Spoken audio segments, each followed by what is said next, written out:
Pattern. Homing pigeon वो कबूतर होता है जिसको प्रशिक्षण मिला होता है वापस अपने घर लौट आने का। तो जो पैटर्न वापस घर वापसी करता है उसको होमिंग पिजन पैटर्न कहते हैं। और यह पैटर्न बेहद दमदार होता है। थोड़ा कम जरूर बनता है लेकिन जब बनता है तो असर जरूर दिखाता है। देखिए 2 ही कैंडल में यह पैटर्न मुकम्मल हो जाता है। आमतौर पर डेली चार्ट्स पर देखा जाए तो ज्यादा कारगर होता है। आइए देखिए पैटर्न काम कैसे करता है। सबसे पहली चीज याद रखिएगा कि गिरावट आपके चार्ट पर जरूर होनी चाहिए। कुछ दिनों की गिरावट हो तभी यह पैटर्न काम करता है।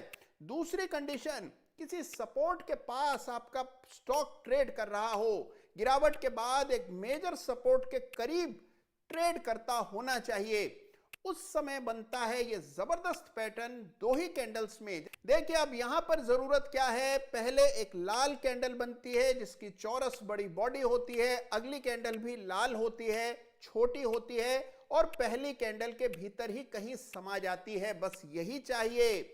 दोनों कैंडल्स में जिसका लो गहरा हो वहां स्टॉप लॉस रखा जाता है और अगली रेजिस्टेंस का टारगेट लेकर बाय करते हैं। इस पैटर्न को कहते हैं द होमिंग पिजन पैटर्न। आइए एक जीवंत उदाहरण से इस पैटर्न को समझें।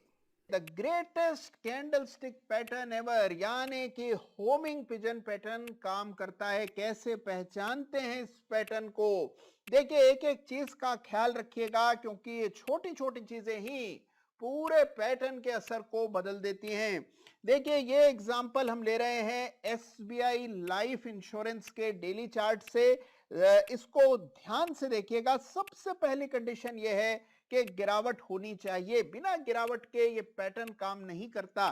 तो आपने देखा कि 4-5 दिनों की लगातार गिरावट इस चार्ट पर आपको बनती हुई दिखाई पड़ी थी। उसके बाद आप एक चीज और नोट करें कि ये पैटर्न तब ज्यादा कारगर होता है जब किसी सपोर्ट के करीब ये पैटर्न चार्ट पर उभरता हुआ नजर आ रहा हो। और इस चार्ट पर जैसा आप देख पा रहे हैं 1110-15 के आसपास बड़ा सपोर्ट था, तो सपोर्ट के करीब ये पैटर्न उभरता हुआ नजर आया इस चार्ट पर। अब पैटर्न की विशेषताएं देख लें। सबसे पहले चार्ट पर गिरावट के बाद एक बड़ा dark candle, red candle chart पर आता हुआ दिख रहा है। उससे छोटा एक दूसरा रेड कैंडल अगले दिन बनता है। ये डेली चार्ट है, हर कैंडल एक दिन के बराबर है। तो यह है तारीख, नोट करें 22 दिसंबर और यह है 23 दिसंबर।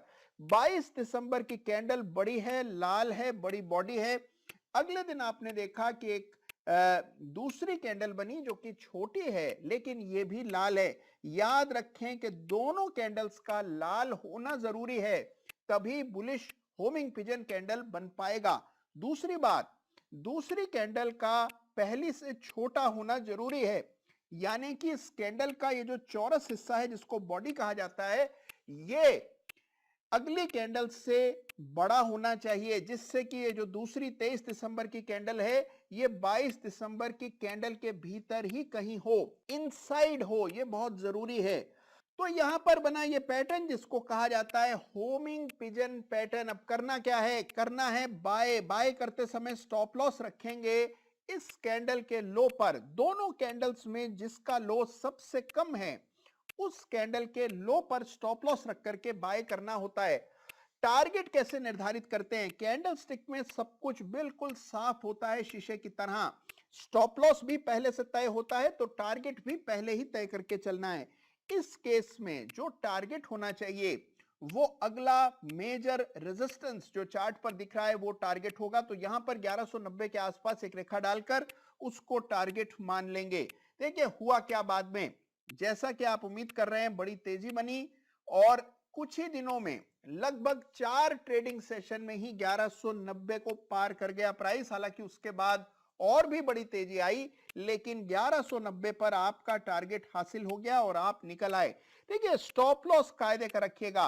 2 कैंडल्स जो कि होमिंग पिजन कैंडल बनाती हैं, पैटर्न बनाती हैं, उनके लो पर स्टॉप लॉस रखना है और बहुत जल्द आपको टारगेट आता हुआ दिख रहा है। याद रखिए सपोर्ट के करीब पैटर्न बनता है तो ज्यादा कारगर होता है।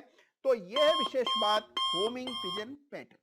तो कुल 5 मिनट में जान गए आप कि कैंडल स्टिक का ग्रेटेस्ट